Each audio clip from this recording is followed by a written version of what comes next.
ভয়াবহ বন্যার কবলে পড়েছে দেশের দক্ষিণ পূর্বাঞ্চল ও উত্তর পূর্বাঞ্চলের ১০ জেলার মানুষ। আকস্মিক বন্যায় ঘরবাড়ি, রাস্তাঘাট তলিয়ে বিপাকে পড়েছেন তারা। অনেকেই ঘর থেকে কিছু বের করতে না পেরে খালি হাতেই ছুটে এসেছেন আশ্রয় কেন্দ্রে।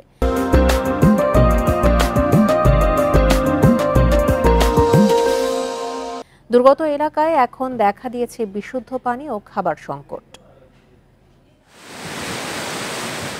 গত সোমবার থেকে কুমিল্লার গোমতী নদীর পানি বাড়তে থাকে। মাত্র একদিনেই নদীর পানি উপচে তলিয়ে যেতে শুরু করে নিচু এলাকা। আকস্মিক বন্যায় বেশি বিপাকে পড়েছেন গোমতী নদী তীরবর্তী এলাকার মানুষ। সহায় সম্বল ঘরে রেখেই জীবন বাঁচাতে ছুটে যান আশ্রয় কেন্দ্রে। এই বছরে এই হঠাৎ এই অবস্থা হয়েছে, একবারে যে ক্ষতি হয়েছে বলার বাইরে। ঘর থেকে কোনো মাল কিছু বার করতে পারছি না, মুখটা গরু একটা মরে গেছে, সব কিছু মরে গেছে। এই দূরে কি অসহায় আর কি, আমরা দোকানপাট ভাঙা হয়ে যাচ্ছে। নোয়াখালীর ৯ উপজেলায় পানিবন্দী ২০ লাখ মানুষের জন্য আশ্রয় কেন্দ্র খোলা হয়েছে ৪০০। তবে বেশিরভাগ কেন্দ্রেই দেখা দিয়েছে খাবার সংকট। সব এলোমেলো করে হালে আছে, এগুলো থাকে না থাকে এটা আল্লাহ ছাড়া কেউ জানে না। সবাই শুধু আমার না, ঘরে থাকবার কোনো পথ নাই, সব ডুবে গেছে। পাহাড়ি ঢলে সীমান্ত জেলা ব্রাহ্মণবাড়িয়ার আখাউড়া উপজেলায় ১২০০ পরিবার এখন পানিবন্দী।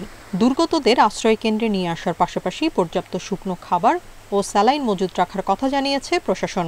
তো আমরা চেষ্টা করছি যে বন্যা দুর্গত যারা আছে তাদেরকে আশ্রয় কেন্দ্রে নিয়ে আসার, এবং ইতিমধ্যেই আমরা ১৫ মেট্রিক টন চাল এবং ৫ লক্ষ টাকা বরাদ্দ করেছি এবং বিতরণ শুরু হয়ে গেছে। বন্যার পানিতে ভাসছে খাগড়াছড়ির ১৫০ শতাধিক গ্রাম। আটকে পড়া বাসিন্দাদের উদ্ধারের পাশাপাশি ত্রাণ পৌঁছে দেওয়ার কাজ করছে প্রশাসন, সেনাবাহিনী ও রেড ক্রিসেন্ট। আমার তো গাছ তো ডুবে গেছে একদম, আমরা তো এক কাপড় নিয়ে বাইরে দিয়েছি। অনেকগুলো পরিবারের মানুষ বসত বাড়ি থেকে বের হইতে পারে না।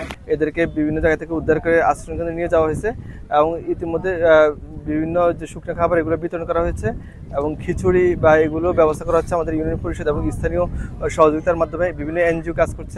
এদিকে সাজেকে আটকে পড়া ২৫০ পর্যটকের থাকা ও খাবারে ৮০ থেকে ৯০ ভাগ ছাড় দিয়েছে রিসোর্ট মালিক সমিতি।